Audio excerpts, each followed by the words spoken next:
on guard for thee.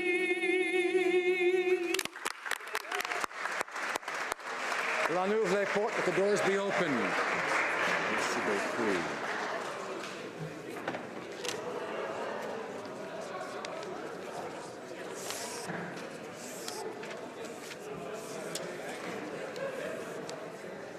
Order. Alors, statements by members. Déclaration de député. The honourable member for Nunavut. Thank you, Mr. Speaker. I want to recognize a great Canadian. Full disclosure, he's my cousin. Jordan Tutu learned to play hockey in our home community of Rankin Inlet. He played 4 seasons with the Brandon Wheat Kings before joining the Nashville Predators in 2003, becoming the first Inuk to play in the NHL. After 13 seasons, Jordan announced his retirement from professional hockey. Jordan has faced struggles in his life. He lost his older brother to suicide. He conquered an alcohol addiction that threatened to end his playing career. He has turned those experiences into opportunities to promote mental wellness and suicide prevention.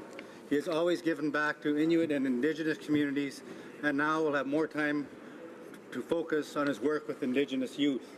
Jordan is an inspiration to all Indigenous people and indeed all Canadians. He has shown us that you can find success in life even in the face of tough challenges, and how to help others find their way. Jordan's Inuk name, Kudluk, means thunder in Inuktitut. Long may he roar. Thank you, Mr. Speaker. The honourable member for New Brunswick Southwest. Mr. Speaker, I want to take this opportunity to talk about an amazing event happening right now in my area of New Brunswick, the 2018 World Under-17 Hockey Challenge. This tournament brings together young people from around the world across Canada to play their favorite sport, hockey.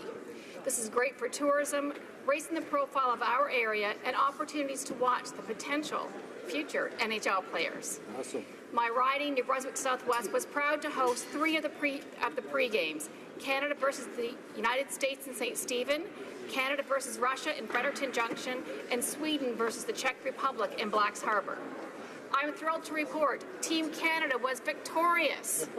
Congratulations to all teams for their tremendous efforts, the organizers, the volunteers and sponsors, and especially the teams representing Canada. I encourage all of my colleagues in this House to watch the games representing Canada in the upcoming games this week. Bravo. Go Team Canada! The honourable member for Kamloops Thompson Caribou. Mr. Speaker, last Thursday evening I walked with a Bear Clan patrol in Winnipeg. It was heart-wrenching.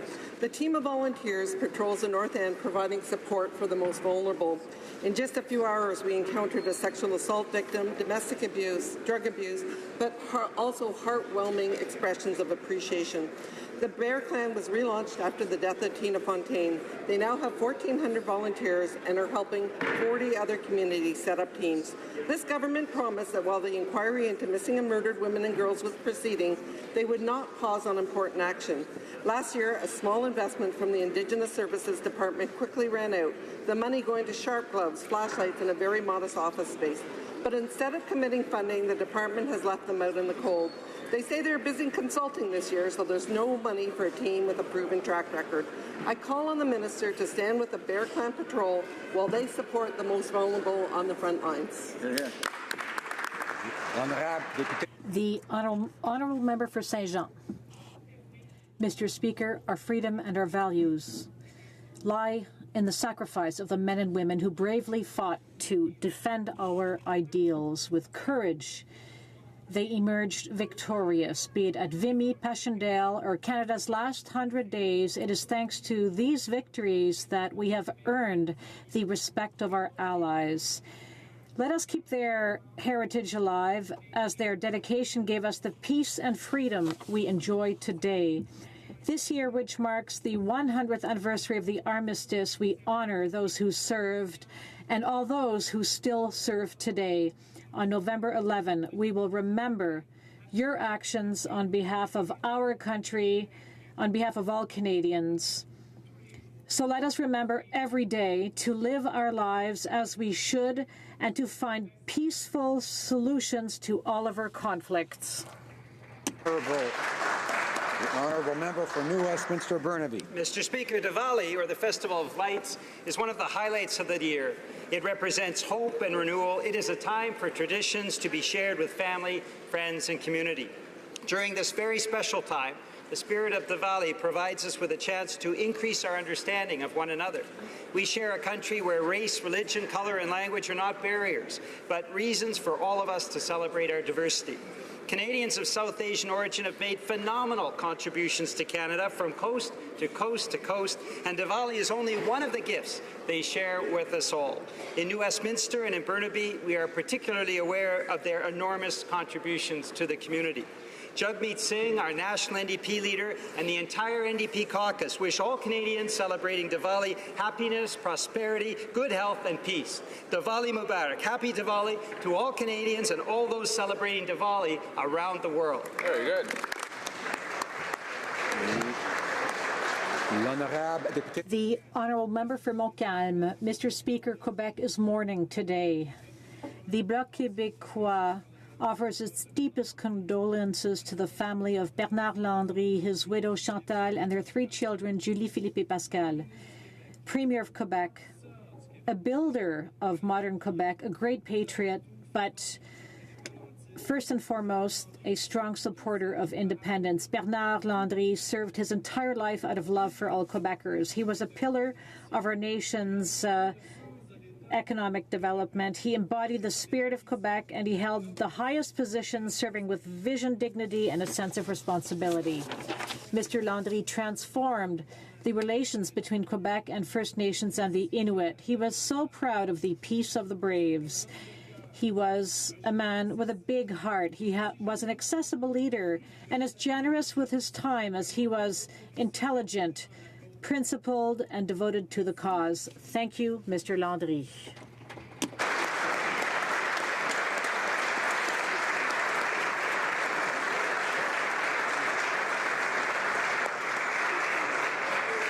The honourable member for Carleton.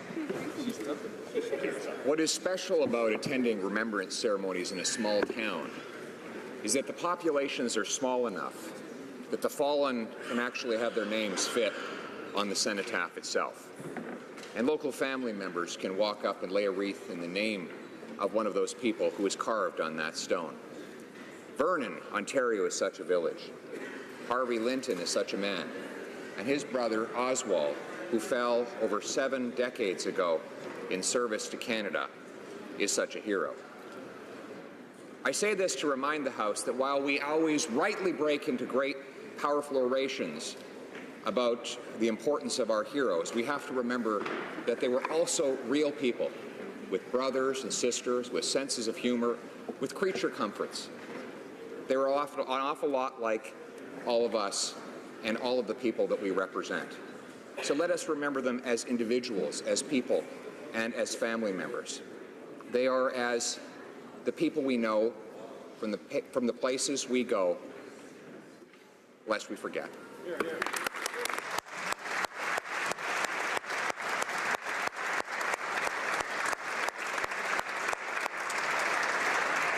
The honourable member for Tobique-Mactaquac. Mr. Speaker, I'm honoured to rise in the House today to recognize our veterans.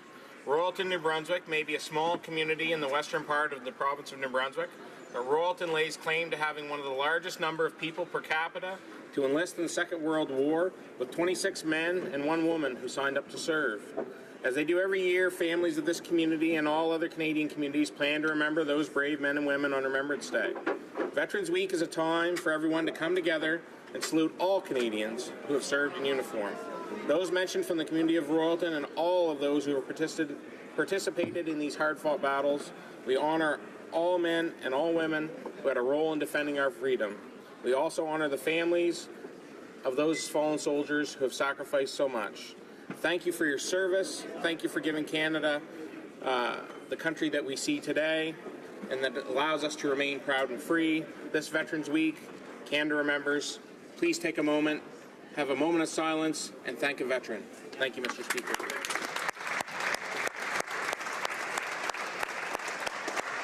The honourable member for Hamilton East Stony Creek. Mr. Speaker, Remembrance Day this year falls in the dark shadow of the recent attack on Jewish Americans at the Tree of Life Synagogue in Pittsburgh. Hateful impulses arise mostly from ignorance and the failure to understand, for instance, how Jews fought side by side with their fellow Canadians and Americans to ensure our freedom. In my city of Hamilton, some of our leading Jewish citizens were veterans, people like businessmen, philanthropists Irving Zucker and Norm Levitt, prominent lawyer David Goldberg, who flew Spitfires against Germany and earned the Distinguished Flying Cross. Others came from more humble backgrounds, such as Al Garshowitz, and he was chosen to join the famous Dam Busters and was killed in the crash of his Lancaster bomber during that raid. In 1944, Kurt Loeb and Sam Resnick joined our Scottish regiment, the Argylls, and were in Burlington for the victory celebrations.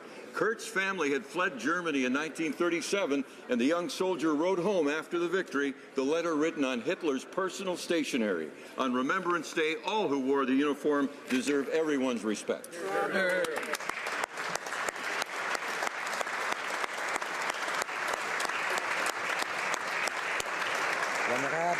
The member for Charlebourg-Haute-Saint-Charles. Mr. Speaker, I'm proud to rise in the House as a former member of the military to honor my brothers and sisters for the sacrifices they've made over the years so we can enjoy today our freedom, and to honor members of the Canadian Armed Forces who keep on protecting our rights. 2018 marks 100 years since the end of World War I.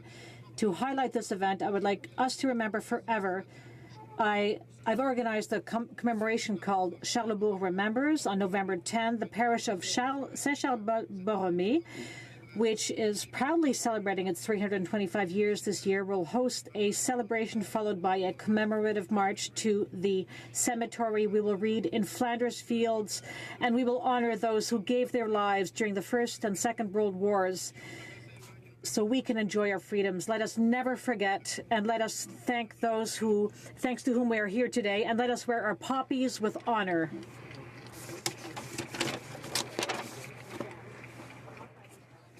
The member for Laurentides-Labelle. Mr. Speaker, today the Prime Minister will present an apology on behalf of all Canadians for what happened to the passengers of the MS St. Louis in 1939.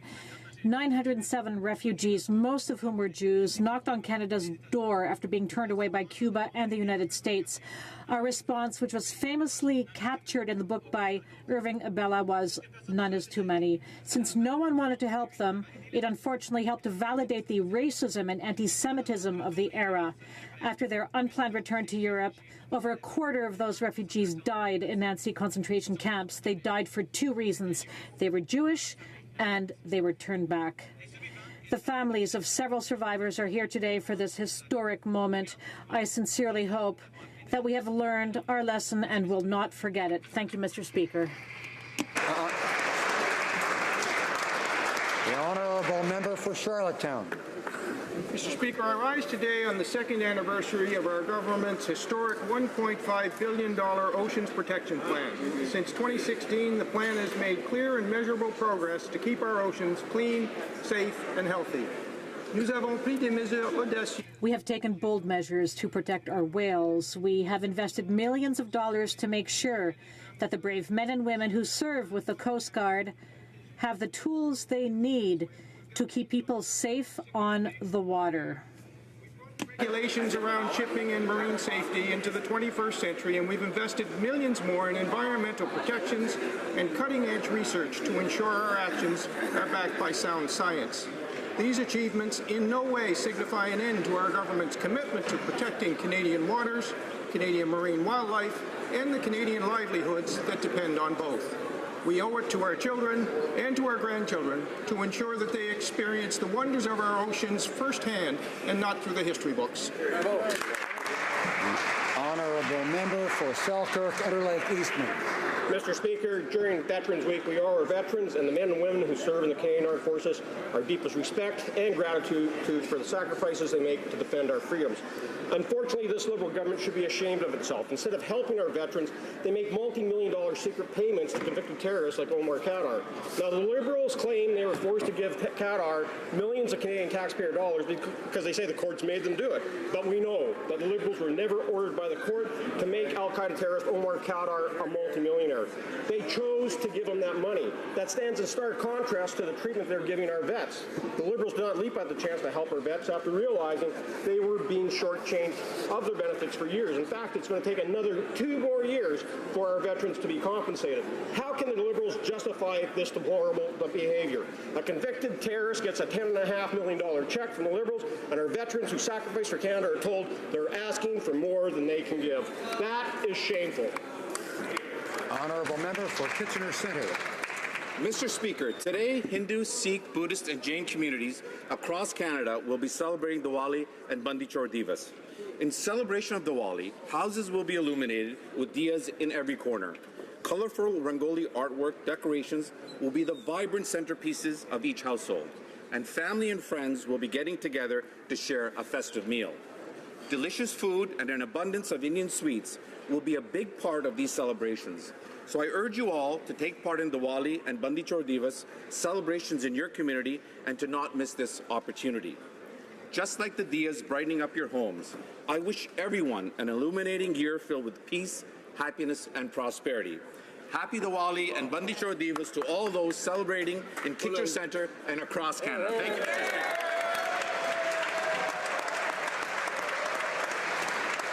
Honourable Member for Essex.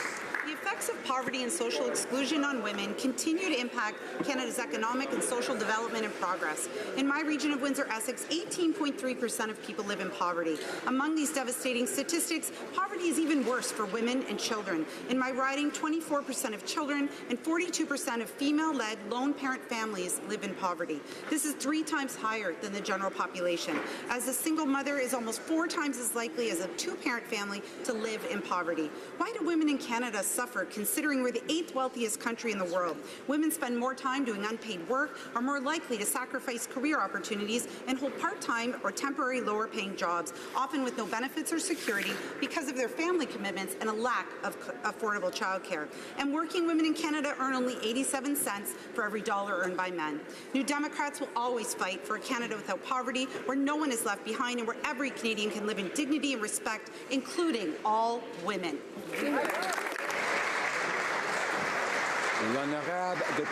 The member for Louis Saint Laurent.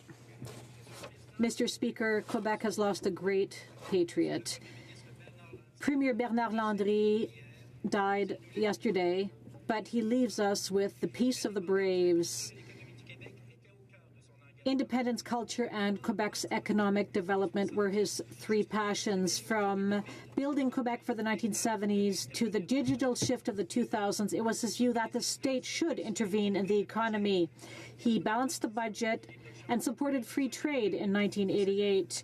It took him a lot of courage to do that, because in doing so he went against the left-leaning unions, but he did so for the greater good of Quebec. As he often said, country before party. Mr. Speaker, I knew him as a journalist. He never turned down an interview, and I remember how he once told me he was a family man, and he told me how hard politics was on families. So when I'm with my kids, I am 100% present. That's advice I tried to follow myself. He didn't have it easy. He lost twice before being elected. He ran 3 leadership races before becoming leader, but he never stopped. In the deep winter of his life, he still wanted to convince people of his cause. The great Quebec patriot has passed on. Farewell, Premier Landry.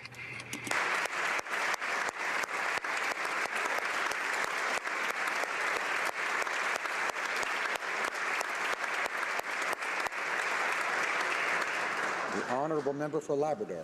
Thank you, Mr. Speaker. I'm proud to be an Inuit Member of Parliament, and along with the Member of Parliament for Nunavut and all colleagues in the House, we're excited today to mark the 12th annual Inuit Day and celebrations of Inuit around the world. Mr. Speaker, on this day, Inuit governments, organizations, and communities alike, both on a national and international level, celebrate the rich culture and vibrant history of Inuit in the world. I want to acknowledge the fundamental role the Inuit play in Canada and our government's support Inuit-led policies, programs, and developments. And we recognize that traditional knowledge is a strong pillar that informs decision-making across the North. I am proud of the respectful way in which our government continues to partner with Inuit, creating strong communities, informing Canadians of the important contributions that Inuit make and a proud culture they share with all Canadians. Please celebrate Inuit today.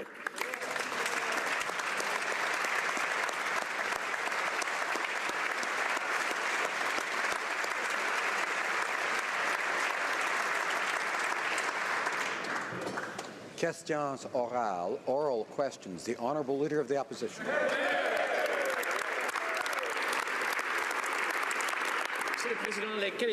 Mr. Speaker, Canadians are angry that this government is gathering their personal financial information without their consent. Canadians were never told that this was happening. We learned it through the media. And that shows how much confidence the Prime Minister has in his policies. There's only one thing that Canadians want to hear from the Prime Minister now. Will he be cancelling this project, and when will he do it? The Right Honourable Prime Minister. Mr. Speaker, our government takes the protection of Canadians' privacy seriously, as does Stats Can. In fact, Statistics Canada has communicated with the Privacy Commissioner on this pilot project. We all understand the importance of accurate data for Canadians, and that is why we have confidence in Statistics Canada to gather the data properly while working alongside the Privacy Commissioner. And in that way, Canadians' privacy will always be protected. The Honourable Leader of the Opposition. Doing this because they got caught. Yeah. Stats Canada wasn't consulting with the Privacy Commissioner for the 15 years that they were raiding Canadians' private financial data. That's what Canadians are concerned about. He's not protecting their rights, he's violating them. Will he do the right thing and stop this practice? The Honourable Prime Minister. Mr. Speaker, in 2015, we campaigned on a promise to restore the long-form census. And the arguments the Conservative Party made in the years up to the cancellation of the long-form census are exactly the same arguments they're making today about Statistics Canada. Trumped-up arguments about protection of privacy when they know, and indeed all Canadians should know, that Statistics Canada works with the Privacy Commissioner, respects and protects the privacy of Canadians, and we will continue to ensure that the privacy of Canadians is always protected. The Honourable Leader of the Opposition. What the Prime Minister fails to understand is that these are not arguments put forward by the Conservative Party. These are the concerns of Canadians who don't want their financial information raided by this government. Now, here's what the BC Freedom of Information and Privacy Association had to say. Quote, "It is untenable to give absolute trust and authority to a government agency in today's technological landscape." We're not talking about a census, Mr. Speaker. We're talking about the government getting line-by-line financial data. Does the Prime Minister believe that that's okay? Prime Minister. Mr. Speaker, then allow me to speak directly to Canadians to reassure them that we are protecting the privacy of their data. We are working with the Privacy Commissioner, whose job it is to ensure that the privacy of Canadians is always protected. We understand the need for reliable data, unlike the members opposite, but we also always put at the forefront the protection of Canadians' privacy. That's why this data that Statistics Canada collects is anonymized, is subject to stringent controls, and indeed, this is the pilot project they are working on now that hasn't even rolled out yet, Mr. Speaker. Honourable Leader of the Opposition. Actually, Mr. Speaker, what they put at the forefront is money intended to settle lawsuits because of data breaches. Exactly. Now, when it comes to the carbon tax, there are reports that this government intends to charge HST and GST on top of the carbon tax. Can the Prime Minister confirm today, yes or no, will HST and GST be applied to the carbon tax? Right Honourable Prime Minister. Mr. Speaker, what we've seen over the past weeks is the Conservatives continue to try and find new angles to muddy the waters on a basic fact. We are choosing to put a price on pollution because we think there's too much pollution, and by putting a price on it, there will be less of it. That is our plan, Mr. Speaker, and we're happy to defend our plan. What's interesting, Mr. Speaker, is the Conservatives refuse to put forward their plan, or they simply have no intention of putting forward a plan to fight climate change. And what Canadians want to know is, where is their plan? The Honourable Leader of the Opposition. Mr. Speaker, only a Liberal would believe that a simple yes or no question could be muddying the waters. The HST and GST will either be collected on the carbon tax or it won't. The Prime Minister can tell Canadians right now if he will be applying HST and GST on his carbon tax, yes or no. Honourable Prime Minister. Mr. Speaker, we have been laying out the details of our approach on pricing pollution now, not just for the past few weeks that we've been announced the details of it, but over the past...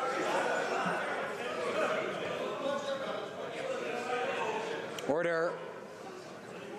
I'm having trouble hearing the answer. It's important to hear the answer because if members want me to look for things that are unparliamentary or out of order, I have to be able to hear, of course. And, of course, most members in all parties are able to sit through question period and hear things they don't like without interrupting. So I'd ask the rest to join that majority. The Right Honourable Prime Minister. Mr. Speaker, it's very simple. Climate change represents perhaps the greatest global threat we are facing as a species. We have a plan to address the impacts of climate change, both by growing our economy, by protecting our families, and by protecting the environment.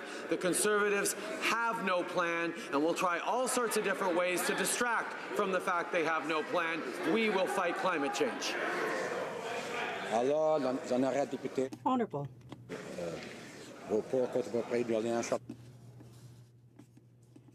they've heard what I said a moment ago, I remind them not to interrupt. The standing order is prohibited. The Honourable Member for Rimouski-Nejet-Témiscouata-Les-Basques. I do remember a Conservative government that for 5 years was unable to give a yes or a no answer. This Liberal government, though, is disappointing one community after another, and this time it's veterans. This government has let a total of $1,037 million that was promised to the pension programs of our veterans simply lapse. Yesterday, this House unanimously approved a motion from my esteemed colleague from Courtney Alberni to reallocate the entirety of the funds to veterans programs, but Liberals are refusing to do just that. Is the Prime Minister ready to implement the motion of the NDP and finally spend the entirety of the budget promised to our veterans? The Right Honourable Prime Minister. Mr. Speaker, our government is and continues to be committed to supporting and honouring Canada's veterans and their families. Unlike the previous government, we ensure that the necessary funding is made available to veterans when and where they need it. And that is why we were happy to support the NDP's motion yesterday. What the Conservatives did in office was cut services for veterans, including service offices, to create a fake balanced budget for the election. In 3 years, we have increased financial supports by over $10 billion, putting more money in veterans' pockets, increasing mental health supports, and are delivering on the promises we made to veterans and their families. The Honourable Member for Rimouski-Nejet-Témiscouata-Les-Basques. See them backed by actions. Hear, hear. Aujourd'hui, Monsieur le Président. Mr. Speaker, today more than 400 prominent people have co-signed the Quebec Pact for Ecological Transition. Civil society is committed to serious action to fight climate change. An emergency debate was recently held in this House following the report by the IPCC. Despite that, the Liberal government continues to think that words are worth more than action. Does the Prime Minister plan to listen to this appeal from Quebecers, and will he finally put in place concrete policies to fight climate change? The Right Honourable Prime Minister.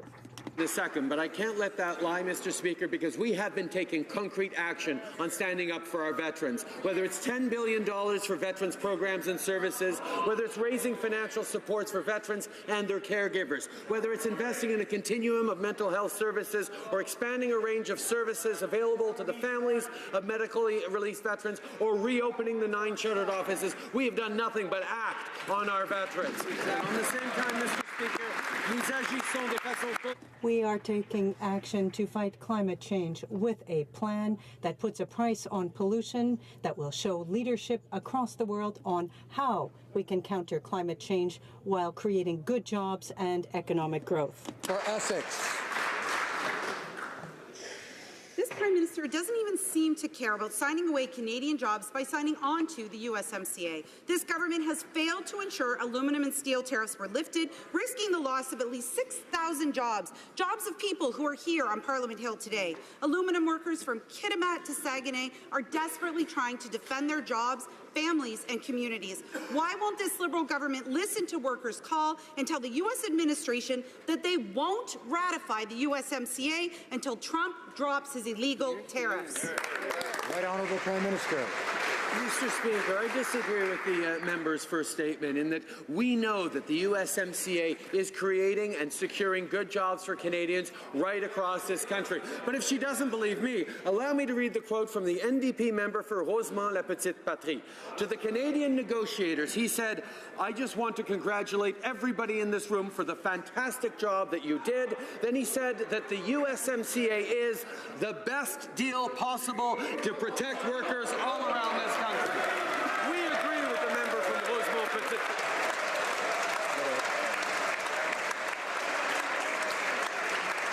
Alors, honorable député, alors.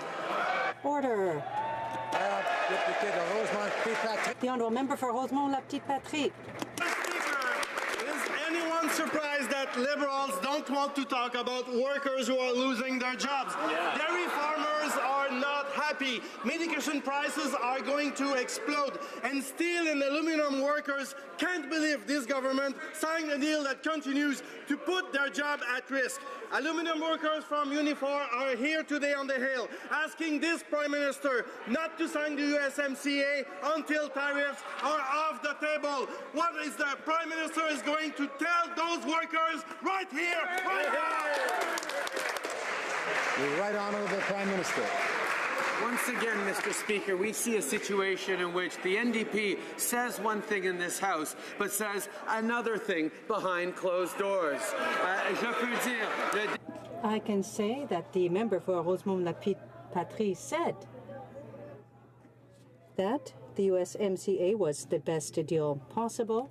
He admitted that it would protect workers across the country. We know that we will always protect workers. That's what we told the steel and aluminum workers. It's what we told workers in dairy, and it's what we're telling workers across the country, and that is what we will do, Mr. Speaker. Instead, I have to remind the honourable member for New Westminster, Burnaby, and some others near him not to interrupt when someone else has the floor. I appreciate his agreement to that. Honourable député de Richmond-Arthabaska. The honourable member for Richmond-Arthabaska. Mr. Speaker, for 2 weeks now, the Prime Minister has been bent on supporting the collection of confidential and personal data of 500,000 Canadians without their consent. The Privacy Commissioner is investigating it so troublesome. A petition has been put in place, and there are now more than 19,000 people who've signed it and who are calling to an end to this procedure. Will the Prime Minister finally listen to Canadians and immediately put an end to this serious intrusion into people's privacy? The Right Honourable Prime Minister. Mr. Speaker, we take the protection of Canadians' privacy very seriously, as does Stats Can. In fact, Statistics Canada has contacted the Privacy Commissioner regarding this private project, which has not yet been launched. We will continue to work to ensure that the privacy of Canadians remains a priority for StatsCan and for our government. I must point out that those same arguments about Canadians' privacy that the Conservatives used to eliminate the long-term census, that was a decision that was very disappointing for Canadians. The Honourable Member. Mr. Speaker, while the Prime Minister repeats the same old song, here's what Canadians really think. Aline, what is the government getting involved in? Don't they understand what confidential and private mean? Marcel, it's sad to see the way we're being led by the Prime Minister's government. Catherine, it's totally unacceptable. I'm opposed to this way of doing things. There are huge risks. It's intrusive. Messages like that are coming in by the hundreds. So I will repeat my question for the Prime Minister for the 12th time. Will he listen to Canadians and put an immediate end to this intrusion? The Right Honourable Prime Minister. Mr. Speaker, allow me to directly reassure Canadians, contrary to what the Conservatives are telling them, to make them afraid. We will always protect the privacy of Canadians. We are working with the Commissioner, the Privacy Commissioner, to ensure that all data is anonymized, that the data is controlled, that there is no risk of the information being shared. Canadians can rest assured that this government will always protect their privacy. For Thornhill. Mr. Speaker, the Prime Minister needs to wake up to understand that Canadians reject the government's support of Stats Canada's harvest of deeply personal financial data without asking permission. Canadians realise that Europeans this year have new privacy laws that prohibit this sort of privacy exposure without the specific consent of clients. Mr. Speaker, why won't the Prime Minister accept that Canadians own all of their personal information, financial or otherwise, that they should decide whether that data is shared or not? The Right Honourable Prime Minister.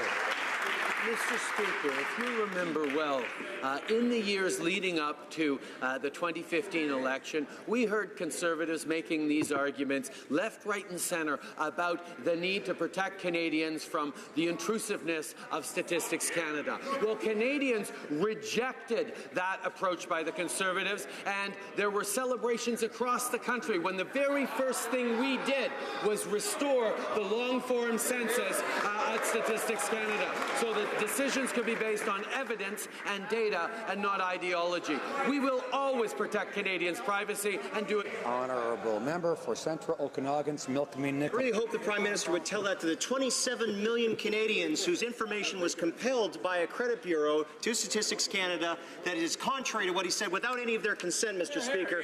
Now, these Liberals don't seem to understand that the personal information of Canadians does not belong to the government. They believe they have the right to know what everyone is doing with their finances all the time. Now, on this side of the House, we believe that access to that kind of information requires consent. No consent, Mr. Speaker, no data. Why is this Prime Minister still refusing to listen to Canadians who want this program cancelled? The Right Honourable Prime Minister. Mr. Speaker, once again, these are the same arguments they made about Statistics Canada compelling people to fill out the long-form census. Well, in 2015, in that election, Canadians spoke loudly and clearly, rejected the Conservative vision of policies based on ideology rather than on evidence and data. We will not engage in the kind of fear-mongering they are trying to do around Canadians and their data, because we can state unequivocally to Canadians that we continue to protect their data. We continue to understand how important it is to work with the Privacy Commissioner to ensure that happens. Honourable Member for Milton. Mr. Speaker, the Prime Minister has just clearly said that it's their #1 priority to protect Canadians' data. Perhaps he'd like to explain to us today why Canada Post allowed a breach of 4,500 cannabis purchasers in Ontario, their private data, their credit card numbers. That was just hacked within the government that he says protects Canadians' privacy. Would he like to explain to us exactly how that happened? The Right Honourable Prime Minister. Mr. Speaker, like I said, our government takes very seriously the protection of Canadians' information from unauthorized access, use, disclosure, modification, transmittal, or disposal. Security measures are in place and their compliance is ensured through routine inspection of sites and systems where sensitive information and assets are processed or stored. An issue that came up between the Ontario Cannabis Store and Canada Post was flagged, was fixed, and Canadians can be sure that will not happen moving forward. Allah. Order.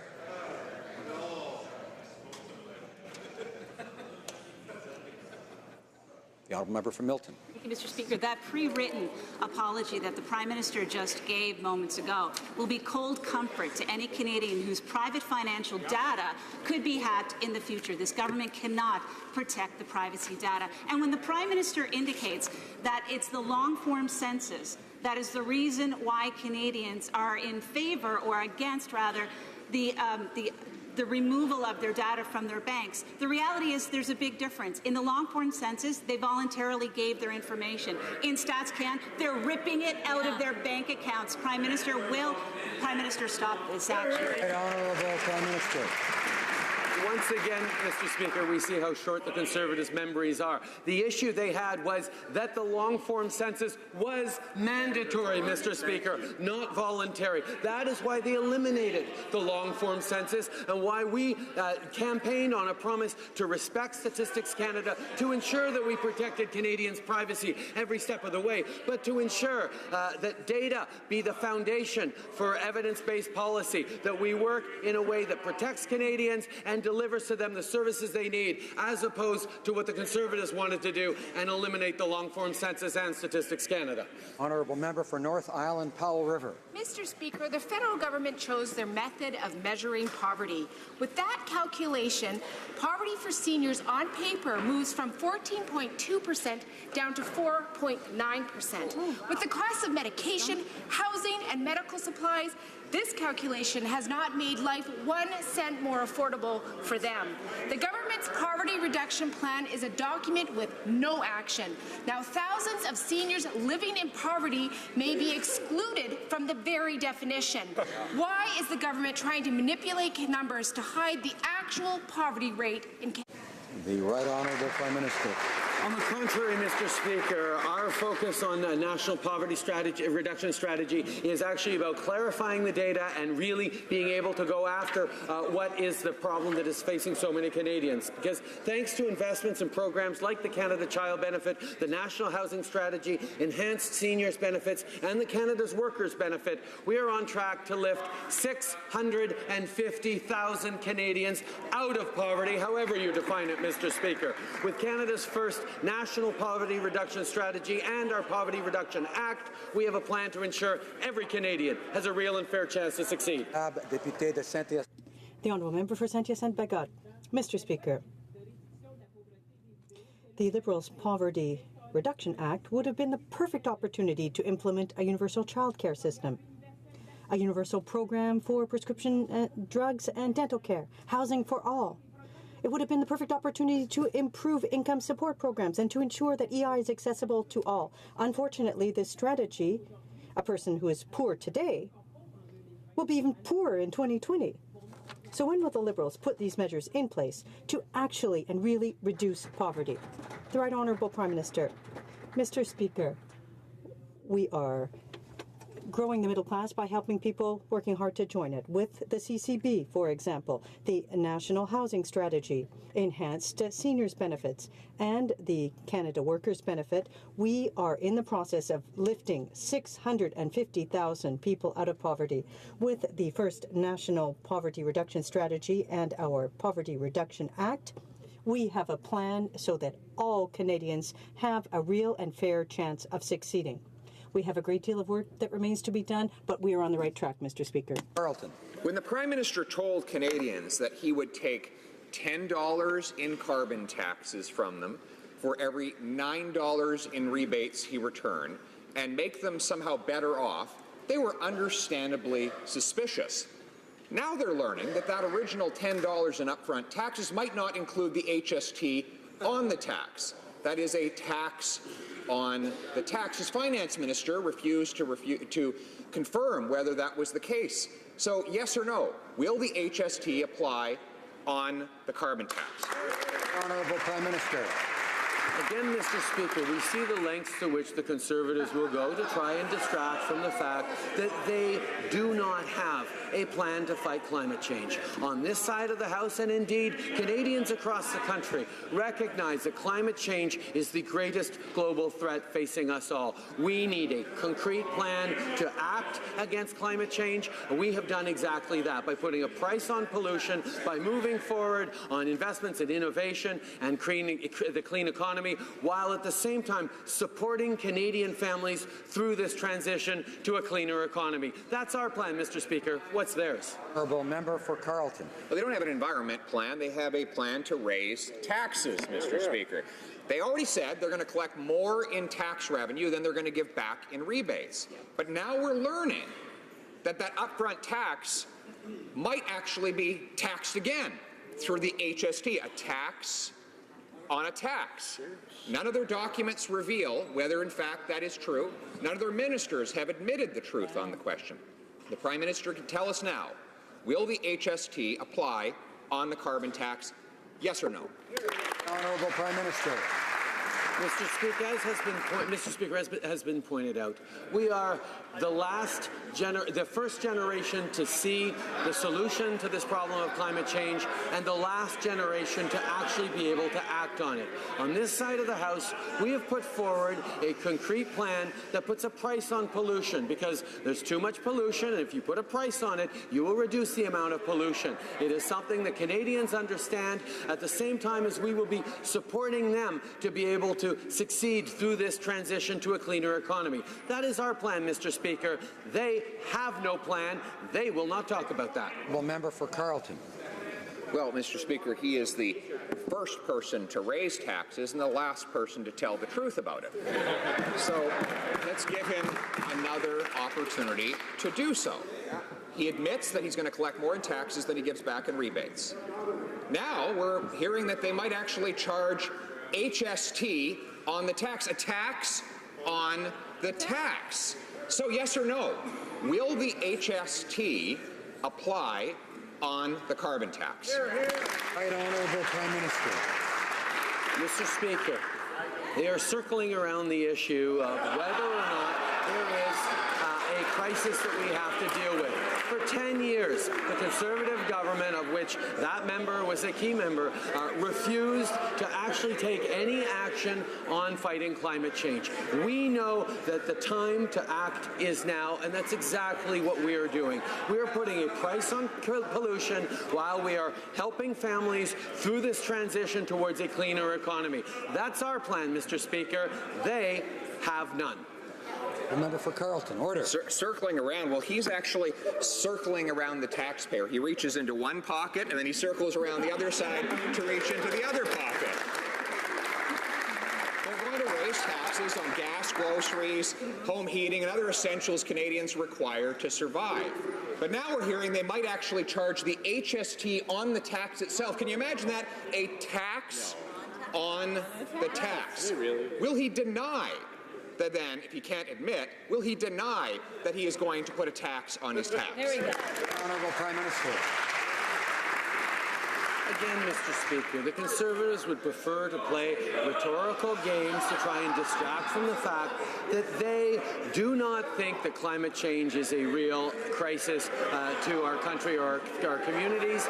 And then this, despite the wildfires, the floods, the droughts, the hurricanes in our neighbors to the south, these are challenges that we all know are real, and they are playing rhetorical games to try and distract from the fact that they have no plan to fight climate change. Order. There's far too much noise. Order. The honourable member for Edmonton Strathcona. Mr. Speaker, speaking about being serious about addressing climate change, the Liberals promised to remove perverse fossil fuel subsidies. They claim their carbon tax will drive the shift to cleaner energy sources and promise to shut down coal power. Yet they propose to subsidize coal by virtually exempting them from the carbon tax. This will delay coal plant retirements, disincent any shift to renewables, even cleaner gas, and allow harmful pollutants impacting health. Why is this government undermining the efforts by provinces like Alberta, who've shown leadership in earlier shutdown of coal power?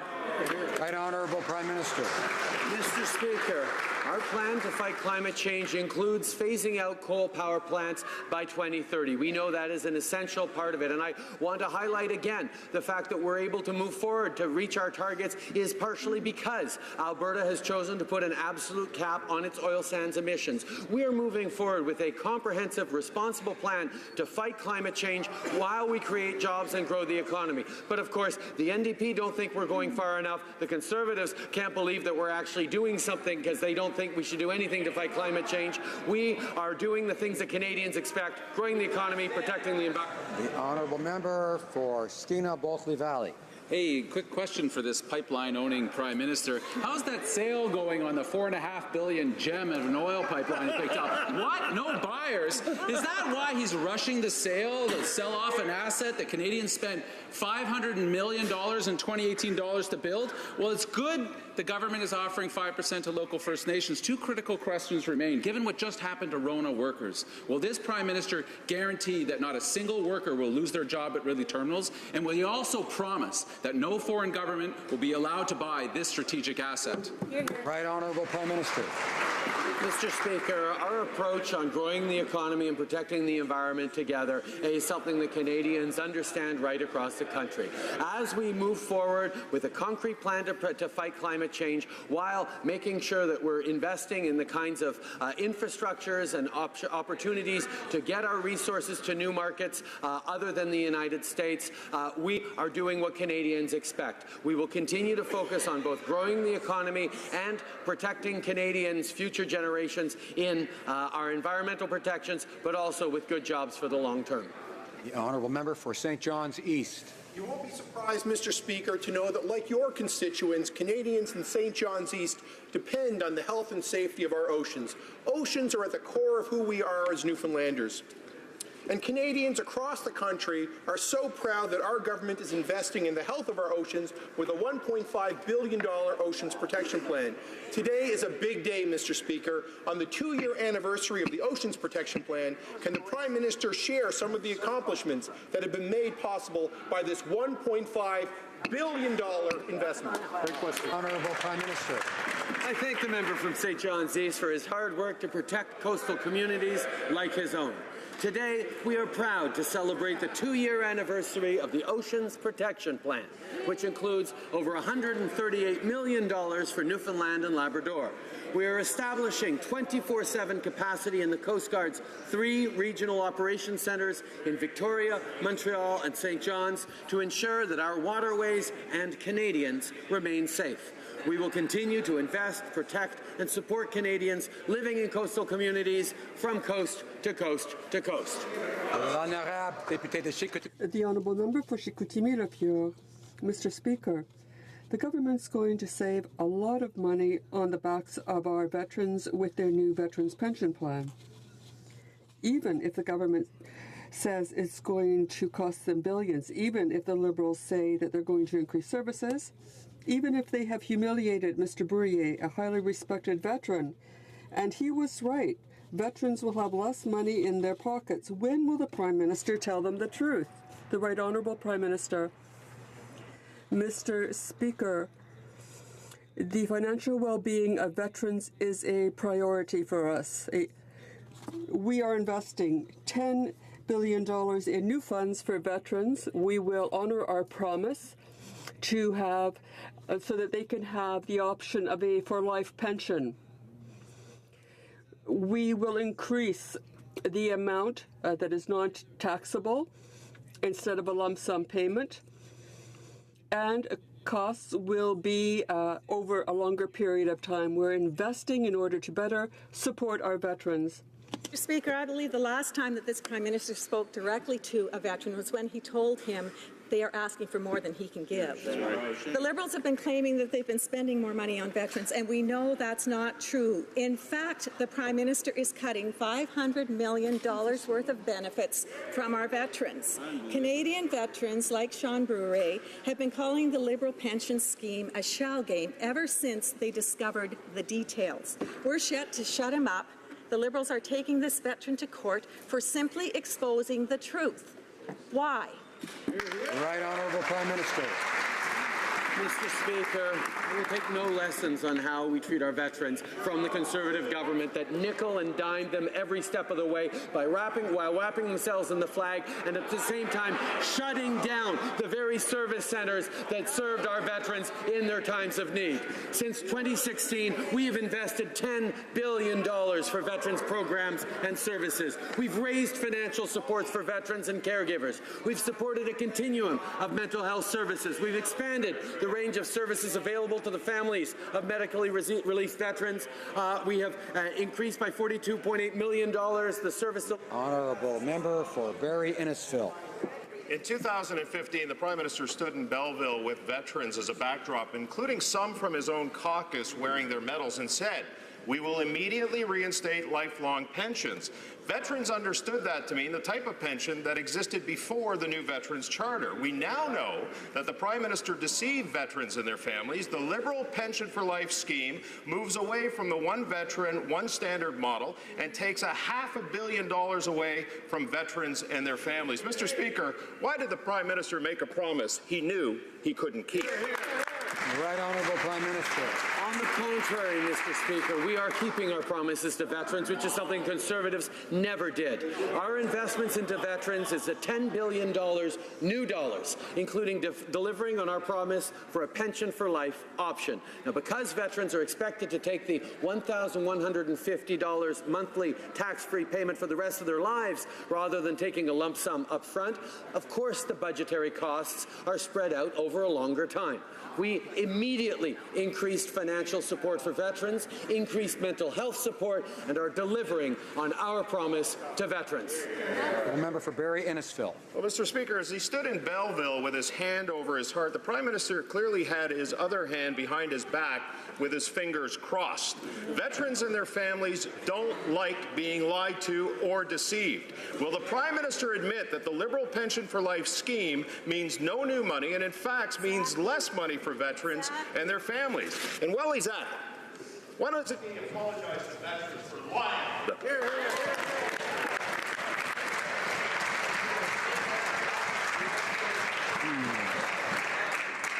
I encourage members to be careful and judicious in the choice of their words. Clearly, the Right Honourable Prime Minister. Mr. Speaker, when the Conservatives were in government, they tried to balance their budgets on the backs of veterans by cutting their services, by nickel and diming and disrespecting them every step of the way. I will take no lessons on how to treat our veterans with respect from those guys.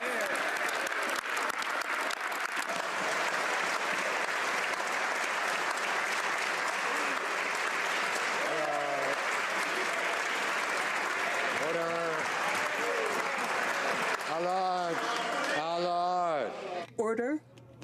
The honourable member. Come to order. Order. Order. Honourable député de Drummond. The honourable member for Drummond. Mr. Speaker, our employment insurance system is unjust towards the sick. In my riding, Cynthia Lafontaine, a young mother, was diagnosed with spinal cord cancer. After 15 weeks, she was penniless. Because of this government's inaction, Cynthia and many others are in a horrible situation. People don't recover from cancer in 15 weeks. Will the Prime Minister show some empathy and improve the EI system for the sick? Please.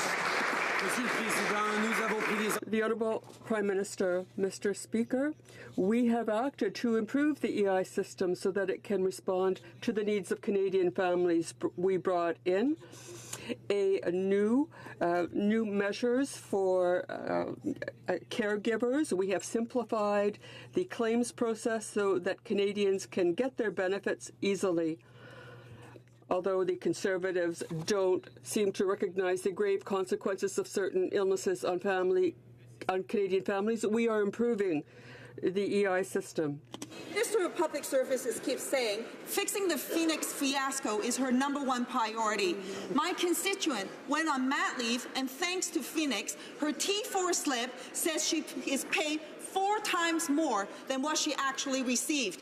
Canada Revenue Agency won't put a hole in her file, and as a result, she got a $14,000 tax bill and was forced to pay taxes on income that she never earned. She filed a complaint more than 7 months ago and was told no action has been taken. How can the Prime Minister think that this is acceptable?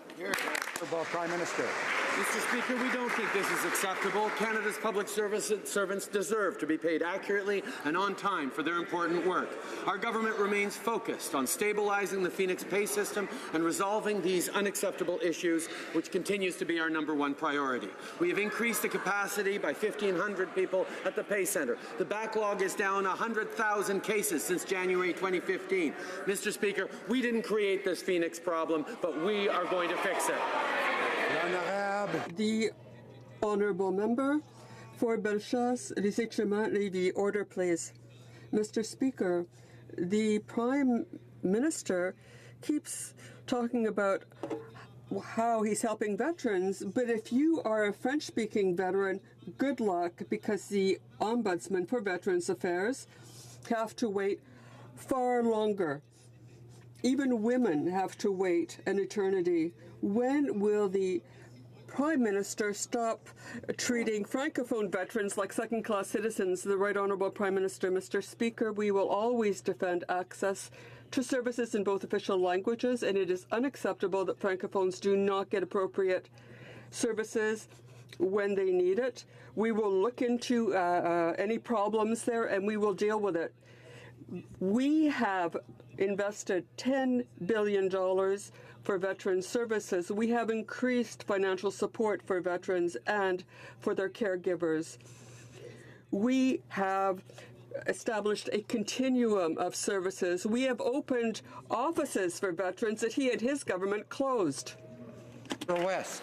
Mr. Speaker, after meeting with over 150 businesses throughout Canada, the negative effect of the imposed steel and aluminum tariffs by the U.S. has become very evident.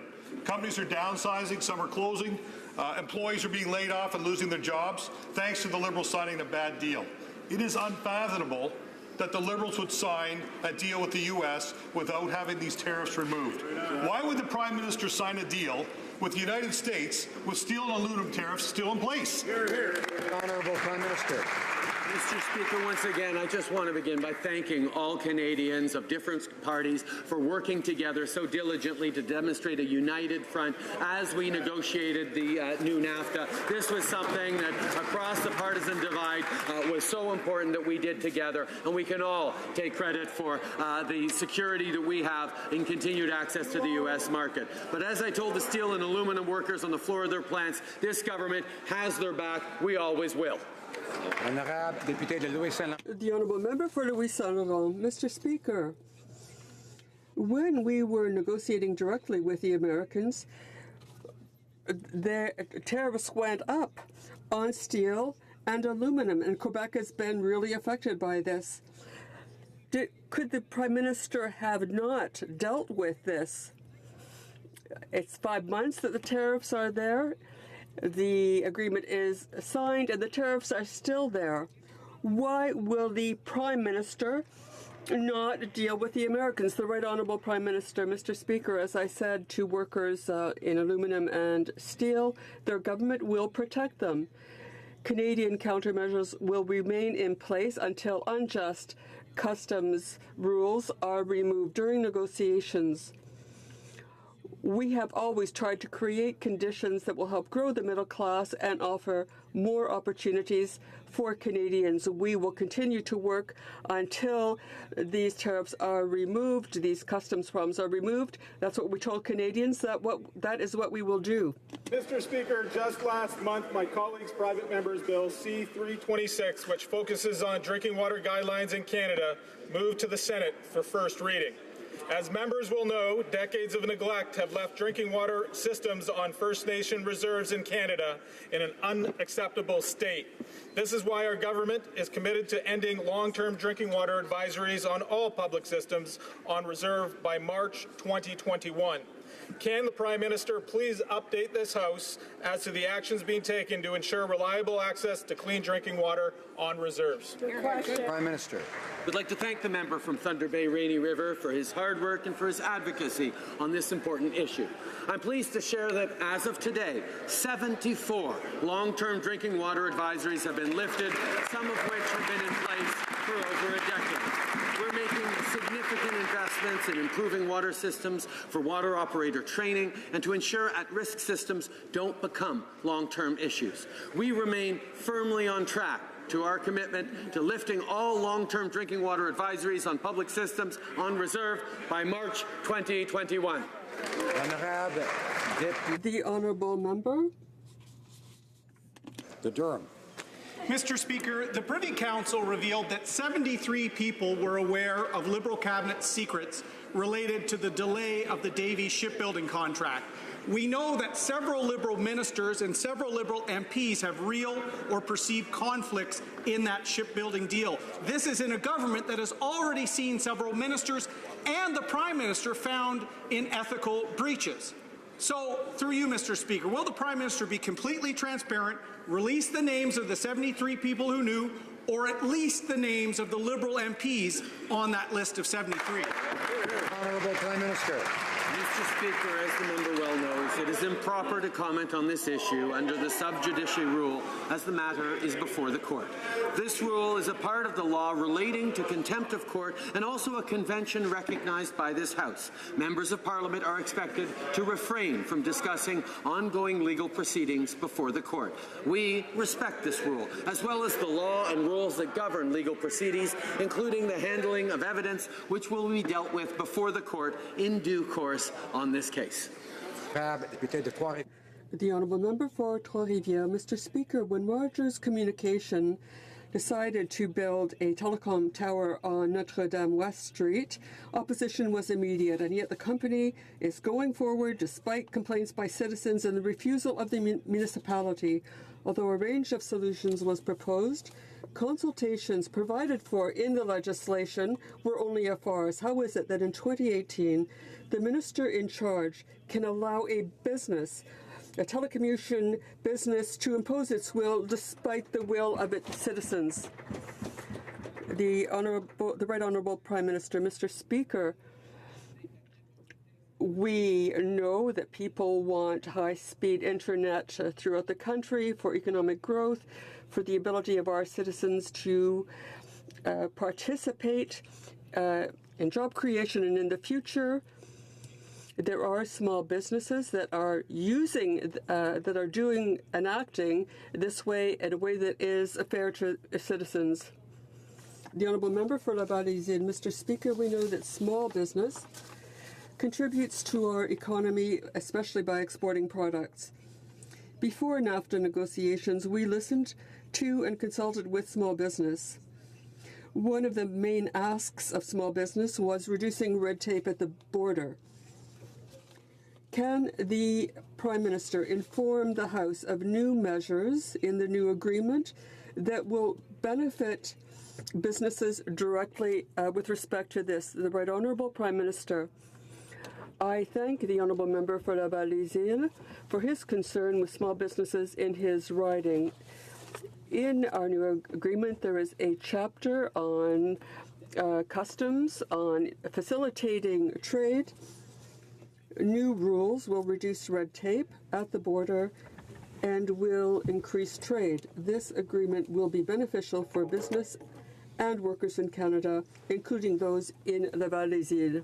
Mr. Speaker, for weeks the Prime Minister claimed that there was absolutely nothing he could do about Tory Stafford's killer being placed in a healing lodge. He actually instructed his entire caucus to vote against a Conservative motion that spelled out the exact steps that he could take. Now that he has finally acted on this, will he do the right thing and apologize to the Stafford family for politicizing this issue? And will he apologize? Will he apologize? Order.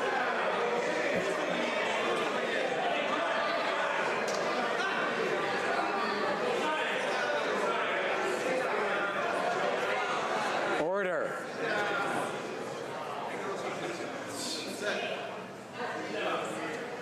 Alors, the Honourable Leader of the Opposition with a few more seconds.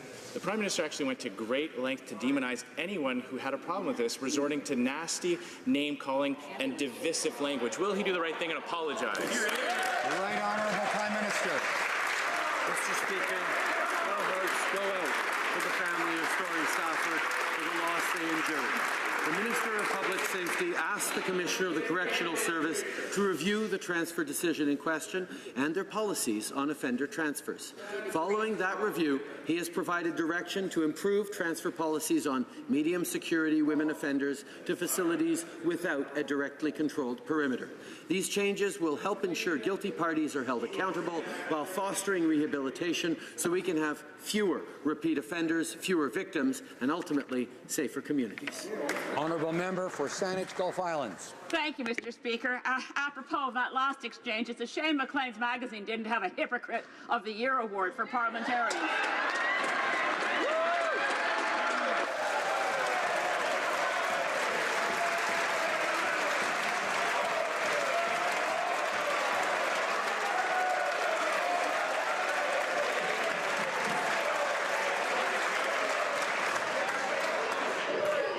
Order. Order. Order. Order. Order. There are reasons, of course. Order. Order. There are reasons why we have rules on parliamentary language, because it leads to disorder of that sort. And so I would ask the member for Saanich Gulf Islands to withdraw the offending word.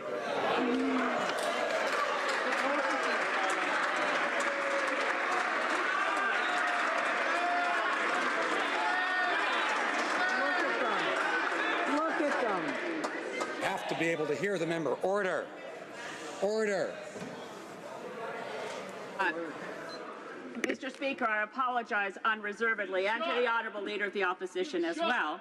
And I'd like to proceed to my question, if that's allowed, Mr. Speaker. My question to the Prime Minister is this. When the Intergovernmental Panel on Climate Change report came out, it said that we had nothing that would block us from protecting life on Earth by achieving 1.5 degrees Celsius. The only missing ingredient is political will. So my question to the Prime Minister is, can Canada show that political will, go to COP24, committing that Canada will follow the pathway set out by the IPCC? Honourable Prime Minister. Mr. Speaker, I'd like to thank my colleague for her long-time advocacy towards environmental causes in Canada. We are the first generation to feel the impacts of climate change and the last generation to be able to stop it. We are working hard to meet our 2030 targets, and we know there will be more work to do after that. We are leading the Powering Past Coal Alliance with the United Kingdom. We have been a leader at COP since 2015 and will continue to play a leadership role in tackling climate change internationally. Il y a eu des discussions entre les représentants de tous les partis. There have been discussions among representatives of all parties of the House, and I understand that there is an agreement that we will now rise and observe a moment of silence in honor of Bernard Landry, the 28th Premier of the province of Quebec.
Merci beaucoup. Thank you.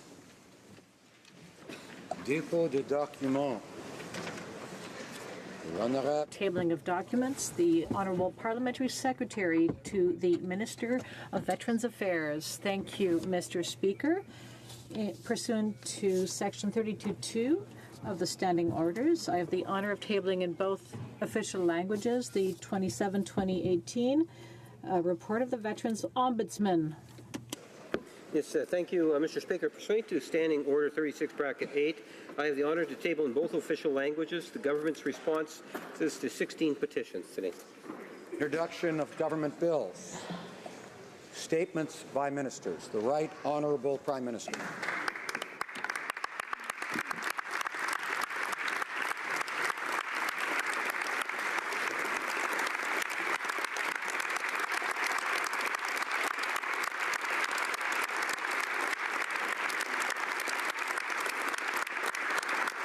Mr. Speaker, on May 15th, 1939, more than 900 German Jews boarded an ocean liner called the St. Louis. The passengers had been stripped of their possessions, chased out of their homes,